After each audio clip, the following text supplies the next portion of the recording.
Let me tell you something that will either make you furious or finally set you free. Your spiritual awakening isn't deepening, it's being counterfeited. Not by some external dark force, not by a demonic possession, but by a silent imposter inside your own consciousness that has learned to speak in the exact tone of your soul. While you've been celebrating your breakthroughs, a version of you that cannot survive real transformation has been building a flawless replica of holiness, one meditative insight at a time. If you have ever felt stuck despite your daily practice, if you've tasted moments of clarity only to find yourself subtly more judgmental, more certain, more separated from the very people you once felt compassion for, you're not losing the path. You're living inside a masterpiece of spiritual mimicry, and the artist is your own ego. By the end of this breakdown, you will know exactly how to distinguish the voice of your authentic self from its uncanny copy.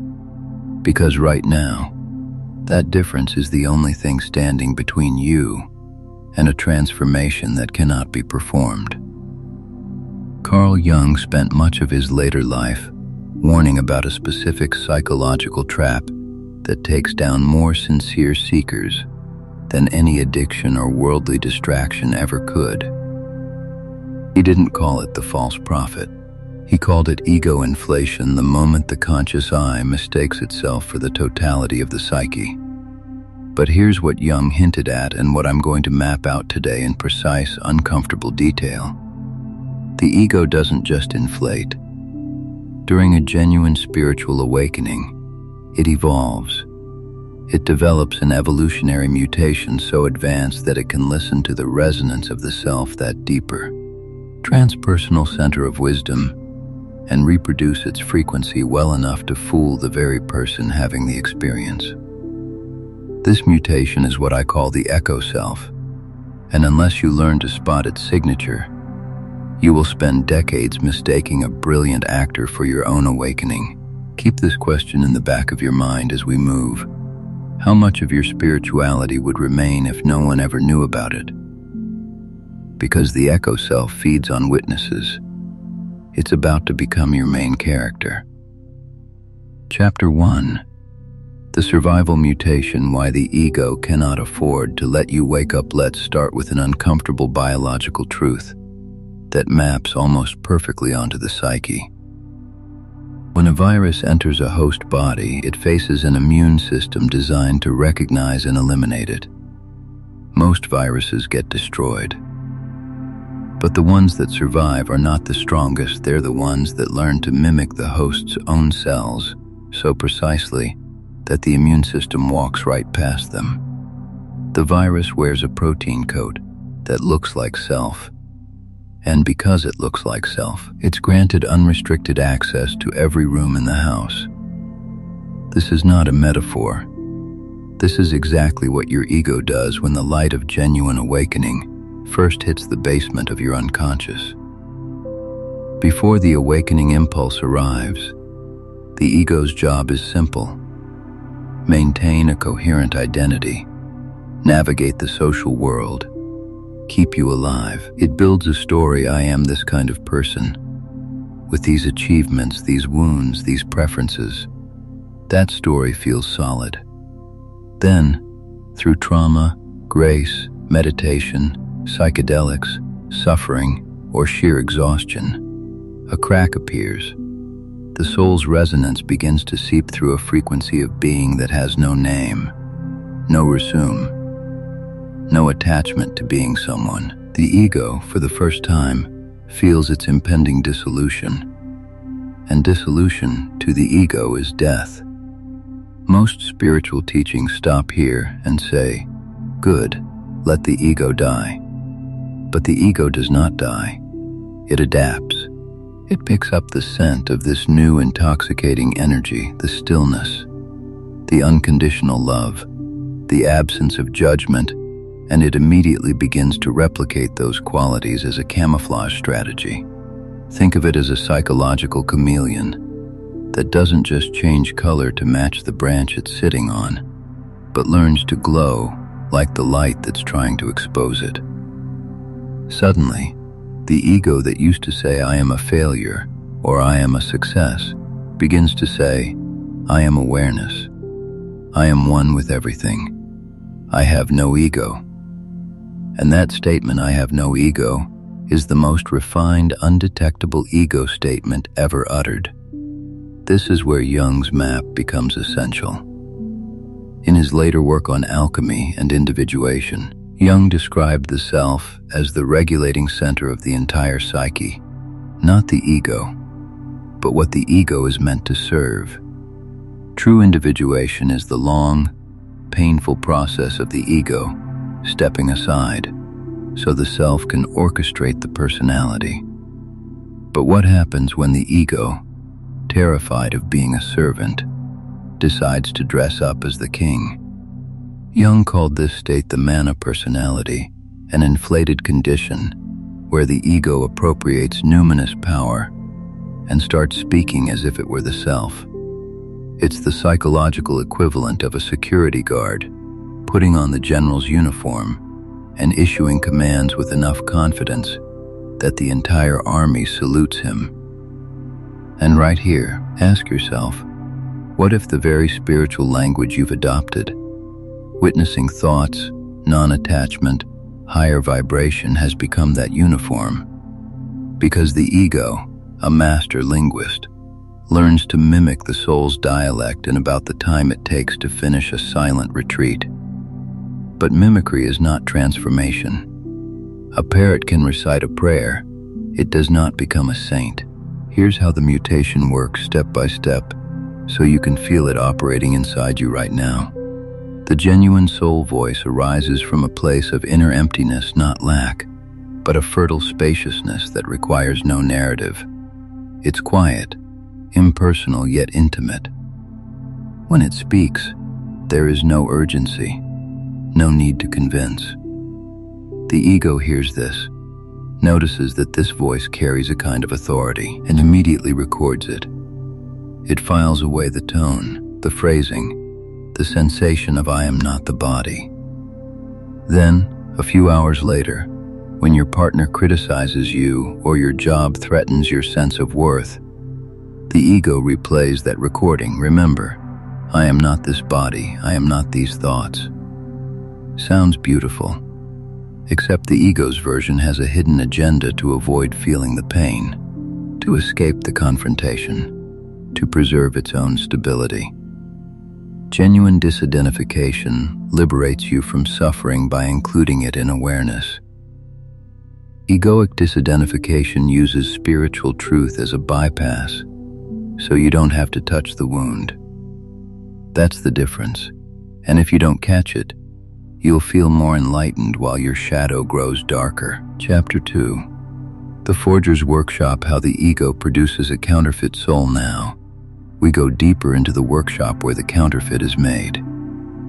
This is not sloppy work. The ego doesn't just steal a few mantras.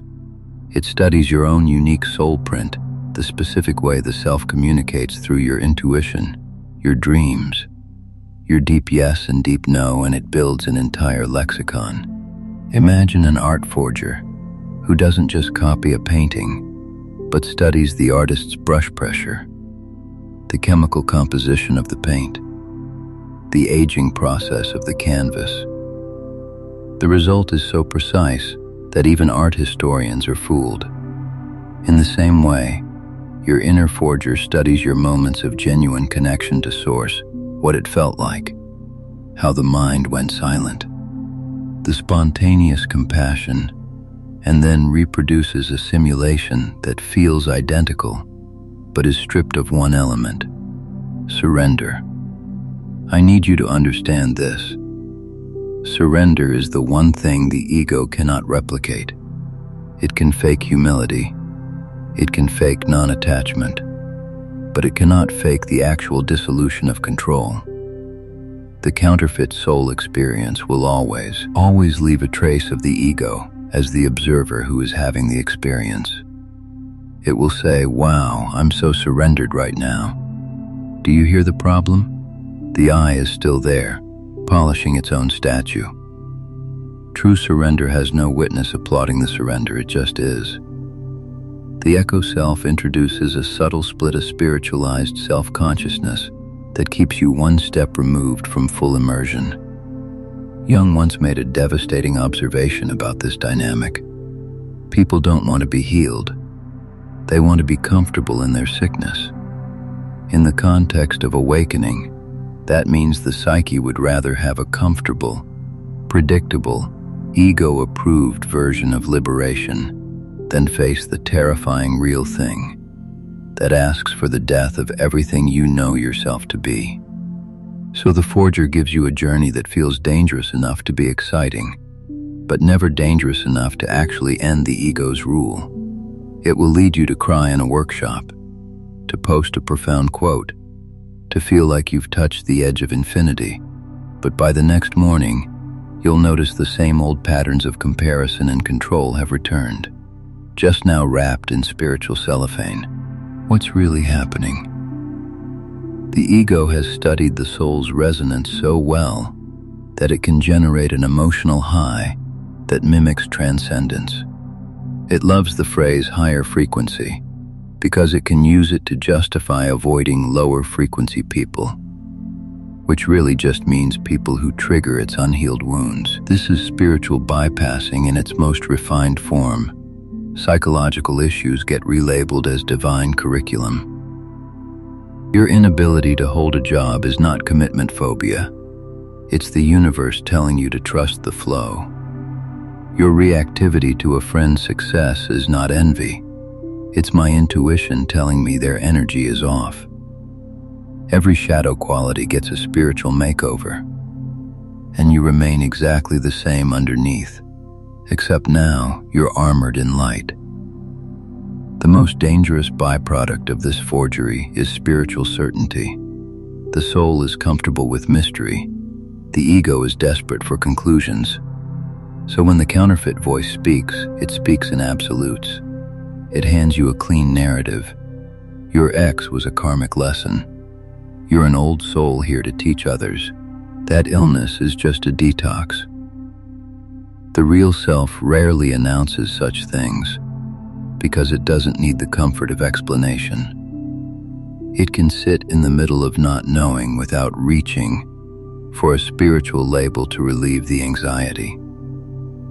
Next time you find yourself explaining your entire life through spiritual concepts, pause and feel the energy behind the words. Is there a quiet peace? Or is there a frantic edge, a need to have the universe make sense right now? That need is the forger's signature. The soul doesn't need, it rests in what is. Chapter 3. The theater of holiness performing individuation. In a digital age, we cannot talk about this mechanism without talking about the arena that has amplified it more than any other force in human history. The digital landscape, where identity is curated. Spiritual growth in the age of social media is not a private affair. It's a potential performance that starts the moment you conceive of an audience. And the echo self is not just an internal phenomenon, it is a social climber. It wants witnesses. Remember the virus metaphor? The virus not only mimics host cells, it also hijacks the cell's machinery to replicate itself and spread. In the same way, the echo self uses your spiritual content, your posts, your teachings, your subtle signaling to reinforce its own existence through external validation. Let me paint a picture you'll recognize. Someone has a genuine shift, a real moment of forgiveness, a profound insight in nature. That moment in its purity is wordless and requires no documentation. But within seconds, the mental apparatus clicks in. This could help people. I should share this. Already there's a split. The experience and the sharer of the experience separate. The ego, which felt momentarily dissolved in the insight, immediately reconstitutes as the one who will package and deliver the insight. It puts on the mask of the teacher, the healer, the conscious influencer. And here is the chilling part. It can do all of this while genuinely believing it's being selfless. The most brilliant forgeries are not cynical, they're sincere. That's what makes them so hard to detect. Jung distinguished between the persona, the social mask, and the true personality. He said the persona is what we appear to be. The ego is what we think we are. The self is what we truly are. The echo-self builds a new kind of persona, the persona of the enlightened one. This persona is not just a mask you wear at parties, it's a full-time costume you wear inside your own head. It borrows the resonance of the self and projects it outward so convincingly that your community reflects back approval, and that approval becomes the new food source for the ego. This is why so many spiritual teachers fall, not because they were frauds from the start, but because their ego learned to feed on the devotion of students, and the applause became a substitute for the genuine inner emptiness that must be protected at all costs. But you don't need a following to fall into this trap. The theater can be as small as a single friendship where you always play the role of the wise one, or as subtle as the internal narrative that you're further along than others. The echo-self thrives on comparison. It measures your spiritual progress against other people's, creating a hierarchy of consciousness in your mind. You hear someone speak from a place of pain, and a thought flickers, they're still so identified with their story. I used to be like that. That thought, that almost invisible wisp of superiority, is not the soul talking. The soul doesn't use another's suffering as a benchmark for its own cleanliness. That's the shadow, wearing a mask of light, borrowing the language of compassion to do the ego's old work of feeling special. And here's a question I want you to sit with for a moment. If you stripped away every spiritual achievement from your identity, every practice you've done, every book you've read, every peak experience you've had, if you removed the very words awakened, conscious, healed from your self-description, what would be left? That raw, unadorned presence is what the echo-self is terrified you'll discover, because underneath all the borrowed feathers, the ego knows it's just a fragile, mortal construct trying to survive. The performance of individuation is a brilliant smokescreen. As long as you're busy performing holiness, you never have to be holy, which, by the way, has nothing to do with being better than anyone, and everything to do with being utterly, nakedly human, bearing the full tension of your opposites, without choosing one side over the other. Chapter 4. Discerning the Voice's Practical Recognition of the Mimic. So, how do you actually tell the difference? How do you unmask the false prophet without turning this discernment into yet another ego project? Because the trickster mind will immediately co-opt the unmasking, and you'll start proudly spotting the ego in everyone else, while remaining blind to your own. The first shift is radical. You have to be willing to live without certainty about your own awakening. The moment you are absolutely sure you're not being deceived, you're deceived. The soul is not interested in its own purity. It just flows. It's the echo-self that needs a certificate of authenticity. So right now, release the need to be an awakened person and instead become a curious, humble detective of your own inner world. Let's map 4 practical signatures that distinguish the authentic self-voice from the mimic. These are not theoretical. They are observable right in the moment-to-moment texture of your experience. Signature 1. The direction of attention. When the soul speaks, your attention naturally expands outward. In connection, you feel more related to life, more porous, less separate. When the echo-self speaks, attention folds back onto itself. It's like a camera that's constantly filming its own filming. You'll notice a subtle self-referencing. Am I being present right now? How present am I? I'm more present than yesterday. The soul doesn't check its own pulse. The echo self can't stop checking. So practice this. Whenever you notice a spiritual thought, trace the direction of attention. Is it dissolving the boundary between you and the world, or is it turning you into an object that you're monitoring? Signature 2. The texture of stillness. The soul's stillness is restful, undefended. Like deep water in a mountain lake, it doesn't care if a leaf falls on its surface. The echo self's stillness is brittle. It's a performance of calm that must be protected from disturbance. You can test this. Notice how your inner peace reacts when an irritating person calls. If the peace shatters and is replaced by "I shouldn't be disturbed because I'm beyond triggers," that's the mimic's peace. Genuine stillness can coexist with irritation. It contains the waves without becoming them. The echo self banishes anything that threatens the image of stillness, because the image is all it has. Signature 3. The relationship with not knowing. I touched on this earlier, but it's the clearest diagnostic. The soul can say "I don't know" and feel no loss. The echo self panics at the edge of the unknown, because its entire identity is built on knowing the path, knowing the truth, knowing who you are. Watch what happens when a deep existential question lands that you cannot answer. Does your system relax into mystery, or does it scramble to find a spiritual explanation? A teacher's quote, "Anything to fill the gap." That scramble is the forger at work, desperate to keep the floor under its feet. Train yourself to stay in the gap without reaching for a label. That gap is where the real self breathes. Signature 4. The presence of no audience thought. This one is almost foolproof. Ask yourself, would this spiritual insight still feel true and alive if I could never tell anyone? Never write it down, never have it witnessed? The soul's knowing is so intrinsic that it requires no audience. The echo self, on the other hand, subtly composes even your innermost revelations as if they're being recorded.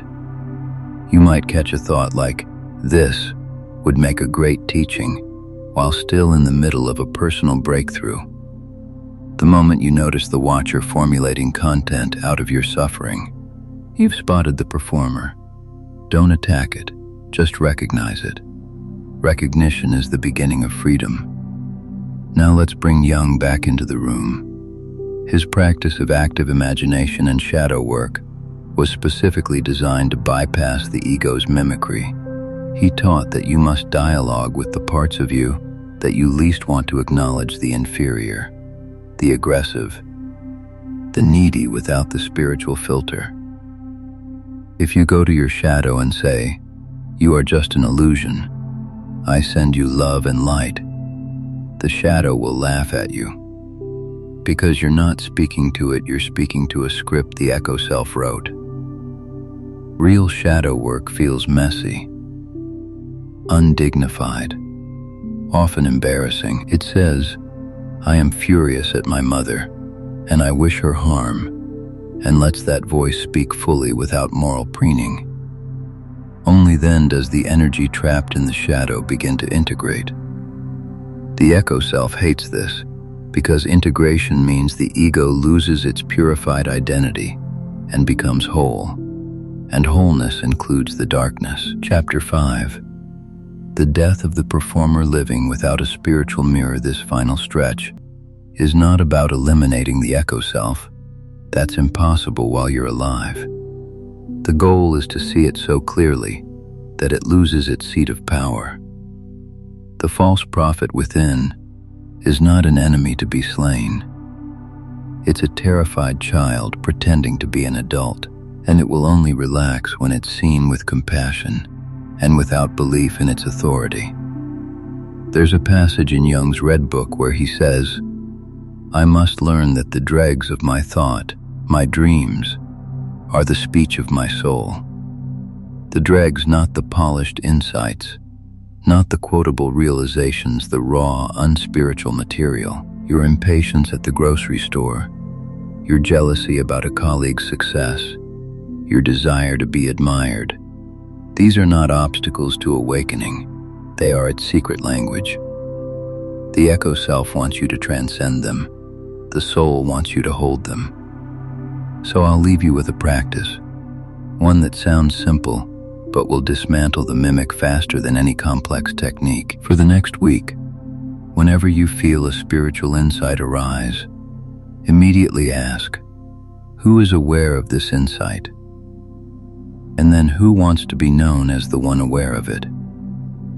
The first question reveals the witnessing presence. The second question reveals the echo self that hijacks that presence for identity. Just seeing that distinction without trying to change it is the whole work. It creates a gap between the authentic witness and the performer. And in that gap, the performer starts to evaporate like fog in morning sun. Not because you killed it, but because you stopped feeding it with belief. Let's circle back to that opening provocation. Your spiritual awakening is not a lie, but it may have been leased to a tenant who promised to take care of it, and then redecorated it to look like its own apartment. The real landlord is the self, vast and patient, waiting for the tenant to exhaust its lease.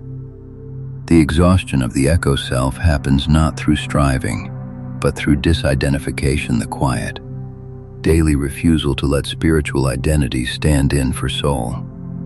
Carl Jung spent his life pointing to the self as an autonomous center that is not our creation. We don't build it. We submit to it.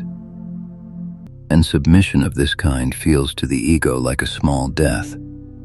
But on the other side of that small death is a life that doesn't need to be performed, a depth that doesn't need a witness, and a holiness that doesn't know it's holy because it's too busy being alive. The false prophet within doesn't disappear. It becomes translucent. You'll still hear its voice, it might even still use beautiful words, but you'll hear it with a gentle inner smile, the way a parent hears a child pretending to be a king. And from that spacious, unborrowed awareness, your authentic individuation can finally unfold, not as a curated story of awakening, but as an uncontrolled, mysterious, and utterly genuine becoming. That is the pathless path where no one is strutting and no one is watching. Walk there,